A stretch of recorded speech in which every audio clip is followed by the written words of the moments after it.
Welcome back to another episode of the podcast, Rameumptom, Ruminations. My name is Scott, and I'm the host. Today's episode is called The Revelatory Power of Surveys.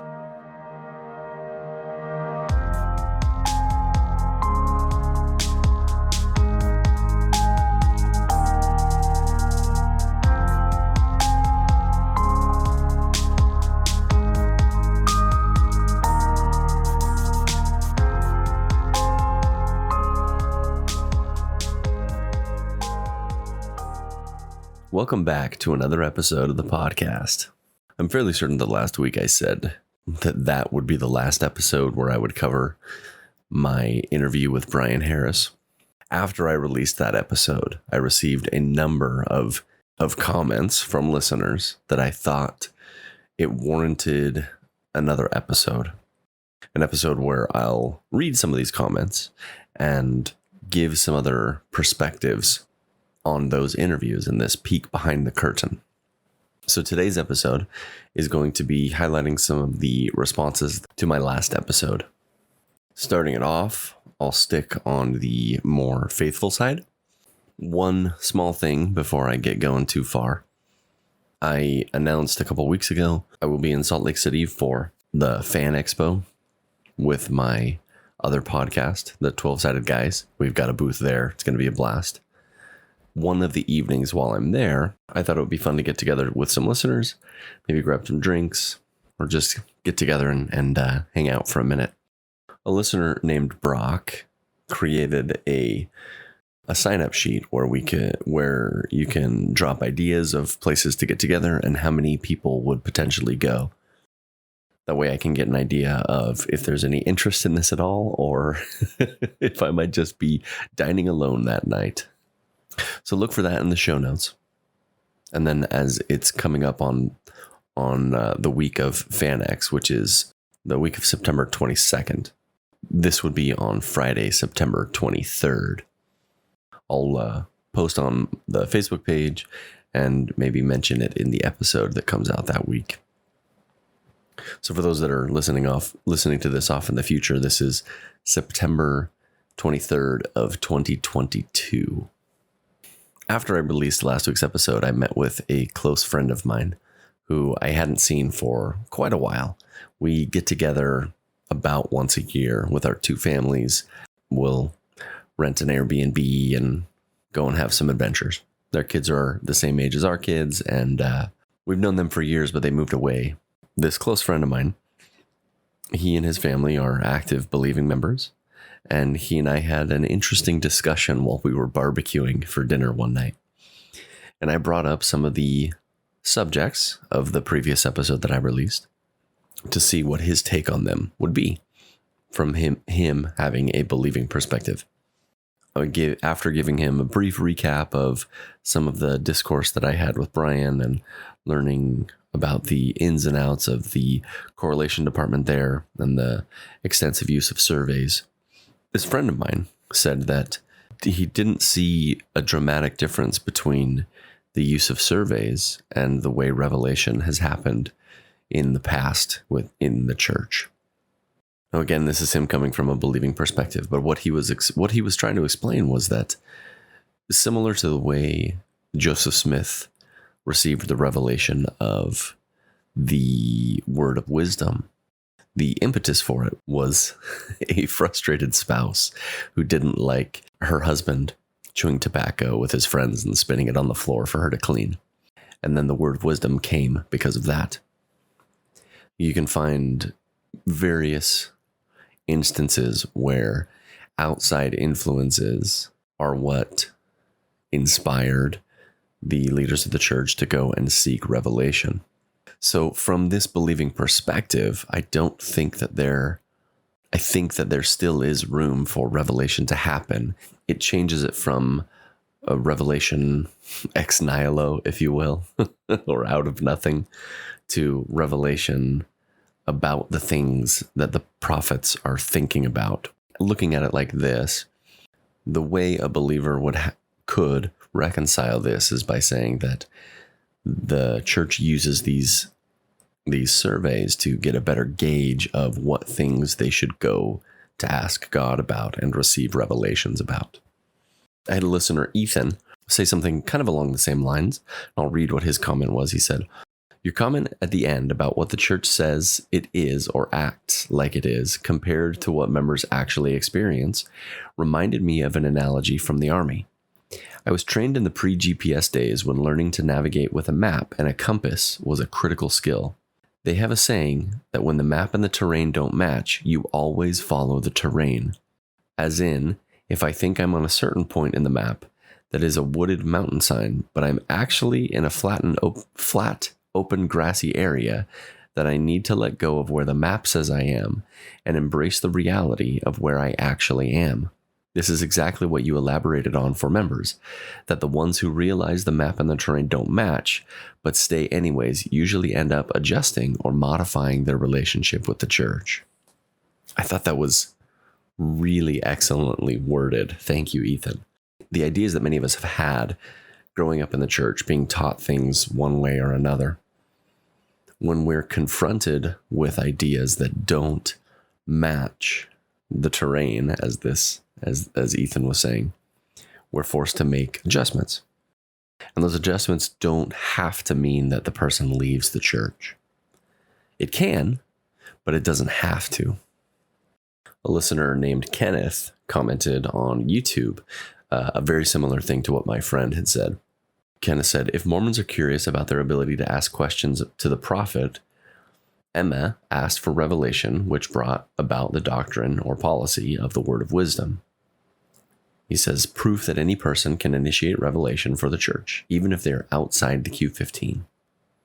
The last comment that I'll read from the more believing perspective is this one, from a listener named Sean.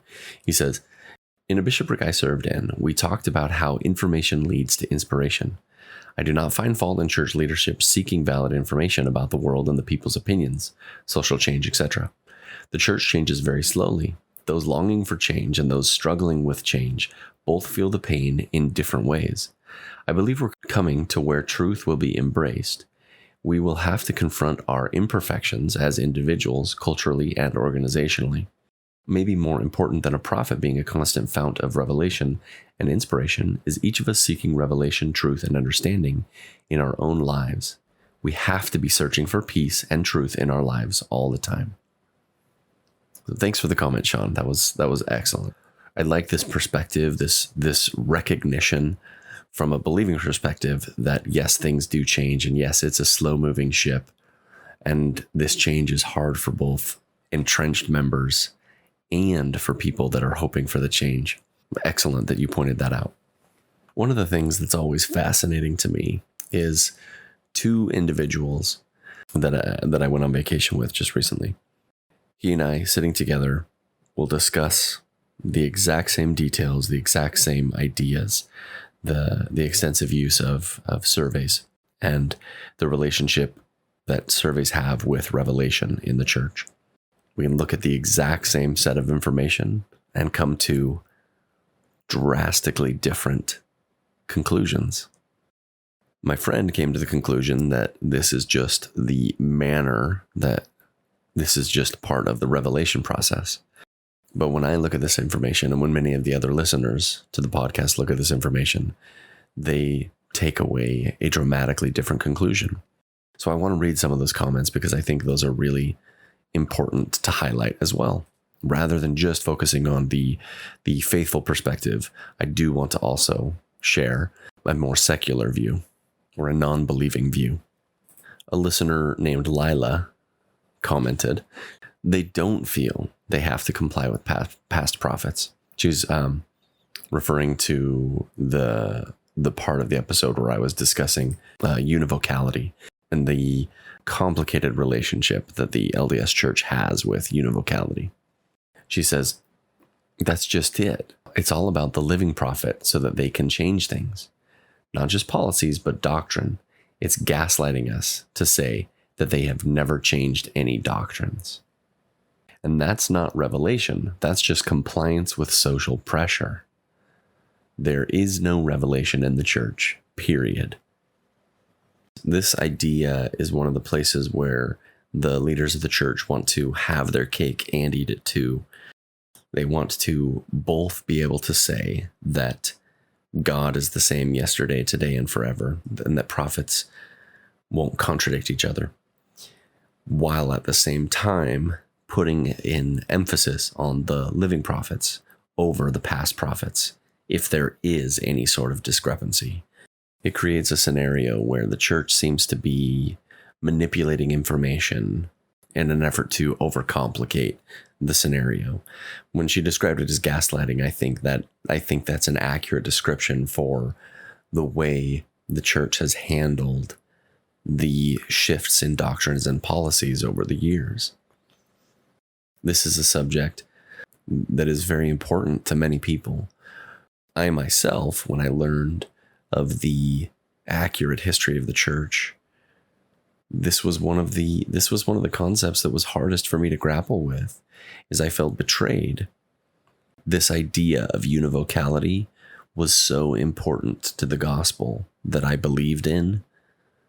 Although I didn't have, that word wasn't part of my lexicon at the time.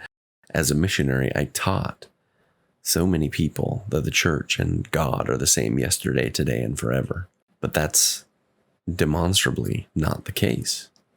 I know I'm breaking form a little bit here, and previously in my episodes, I have been a bit more lenient and I've been a bit more forgiving and catered a bit to the more faithful side of the belief spectrum. One of the things that I often have to say in response to many of the comments, I am not a believer myself. The tone and approach that I take to these subjects typically walk a fine line between faithful and a secular view on the subjects. Many listeners have reached out and tried to explain why I shouldn't be a believer anymore. So I just kind of want to throw that out there. Another listener with the screen name C Mother of Pearl asked a very interesting question, and I think this kind of leads to where my mind goes on this sort of a subject. And this listener asked, question, if you admit to progressive revelation and consider prior pronunciations are negotiable, how is it an eternal church? And how is it any different than the Anglicans? And how are such changes not considered apostasy? This very direct question concisely explains my problem with this relationship that I've been discussing of univocality and revelation and changing doctrines and policies. The idea of having all of the truth and being the one true church with all of the answers. This concept does not stand up to the way that the church functions on a day-to-day basis. This idea of continuing revelation and the ability to alter prior pronunciations of doctrine means that one of the two ideas would have been apostasy. I'm going to take a big one, one that's pretty obvious. Brigham Young taught blood atonement, that certain sins required the person to have their blood spilled on the ground in order for them to atone for their sins. When Brigham Young taught that, was he in apostasy teaching false doctrine? Or is the current church in apostasy teaching false doctrine that blood atonement isn't a thing? I hate to create a false dichotomy with this, but with an idea of absolute truth and saying that the church has all truth and all revelatory power, this creates this dichotomy where Brigham Young was either in apostasy or teaching the truth. You could take any of the main teachings that have altered over the course of the history of the church and ask the same question. Which version of the church was in apostasy and which one isn't? We don't practice polygamy anymore. The priesthood ban has been lifted. We could postulate that the ban on LGBTQ plus members receiving full blessings in the church could be lifted in the future. So which version of the church was in apostasy? That's a really direct line of reasoning. It's a really, it's a bit more critical than I typically am in my content, but I do want to finish it off, and I'll bring it right back around to one of the comments that I read earlier on in the episode. And this, again, is from the listener, Sean. I really liked the last sentence of what he said in his comment. He said, maybe more important than a prophet being a constant fount of revelation and inspiration is each of us seeking revelation, truth, and understanding in our own lives. And that, for me, is the key takeaway from all of this. Is trying to grapple with revelation and surveys and changing doctrines and univocality. I was sitting there barbecuing some drumsticks and some hot dogs and hamburgers. We had a nice little cookout going. Sitting there with my friend, discussing the relationship between surveys and revelation. And we came to different conclusions. And then we had dinner, played some fun games, and had a great evening together. I let him share his piece and his ideas and his feelings on the subject. He let me express mine, and then we shared an excellent meal with our families. But my middle daughter was so tired that she just slept right through dinner. She crashed on her bed, and I've said it many times, but one of my favorite things about producing this podcast is the interactions I have with listeners, both believing and non-believing. One of my goals in this is to prevent my podcast from becoming an echo chamber. I don't want just a faithful or just a non-believing perspective presented. To me, I am stretched more when I am confronted with someone who disagrees with me and I have to accept them for who they are. One of my biggest takeaways from my chat with Brian Harris, biggest takeaways I had, I said it in the end, and I tried to frame this episode kind of in that same way, where the people that work there are human beings. Just because the church doesn't work for me and I no longer believe in it, it doesn't mean that it doesn't add value to someone else's life. I recognize the harm that it does. And one of my motives for speaking out is to hopefully encourage change. I want to be clear that my motive isn't to burn it all down or destroy the church. My motive is to encourage it to be the best version of itself that it can. Because that's what I want for my life. I want to be the best version of me that I can. I don't expect it to ever completely vanish, and I don't want it to completely go away. There are some things that it does very, very well. Community and service being two of them. Many ex-Mormons throw out the phrase, yeah, that's not unique to Mormonism. But I will say that they do community very well. And if they could remove some of the harmful aspects of the theology, I think it would be a very safe and excellent place for any believing person to raise their family. But it will take work for the church to get there. Thanks for listening today. If you like what I'm producing and the content that I'm putting out, please like it, subscribe to it on the various podcasting platforms, YouTube, wherever you're listening to this. If you're financially able, hey, head on over to the Rameumptom website, click that donate button, send me $1 or $2 or whatever. If you can't afford to, that's fine too. Wherever you find yourself out there today, sipping a cup of coffee, getting ready to head out to work, I hope that you have an excellent day.